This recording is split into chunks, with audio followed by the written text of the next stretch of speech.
كابتن ابراهيم فايق يواصل استمراره في تألقه في الدفاع عن الحق وفي ان هو يقول كلمة حق.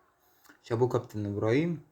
قال لك مين في النادي، مين في افريقيا اللي عامل عقدة للنادي الاهلي؟ مين في افريقيا اللي عامل عقدة للنادي الاهلي؟ الراجل بيتكلم يعني بقلب جامد، الراجل عارف هو بيتكلم على ايه وعن مين وبيدافع عن مين. النادي الاهلي مهما تدافع عنه، انت فاهمني، هتلاقي نفسك دايما كسبان. طول ما انت بتدافع عن النادي الاهلي يعني بتدافع عن الحق. اسمع مني، هو النادي الاهلي هو الحق، الحق كله معاه. فانت اسمع مني، طول ما انت بتدافع عن النادي الاهلي فانت كده بتدافع عن الحق. اه فقالوا يعني كلام كده ان الاهلي في ناس في افريقيا عامله له عقد. مين بقى؟ مين؟ الوداد ادي خد على عينيه. الزمالك يا جدع ما تهزرش، بتقول ايه؟ صن داونز قول لي كده، امتى كده غير هو ماتش واحد طلع بيه الاهلي من افريقيا؟ خد بطولة على حساب الاهلي مثلا؟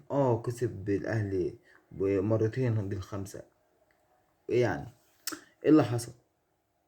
ايه الحوار يعني؟ كسبنا خمسة تمام، لسعنا افريقيا كلها بسبب الخمسة دي. كسبنا خمسة تاني في نفس البطولة، خدنا البطولة يعني. ايه الحوار؟ صباح الفل.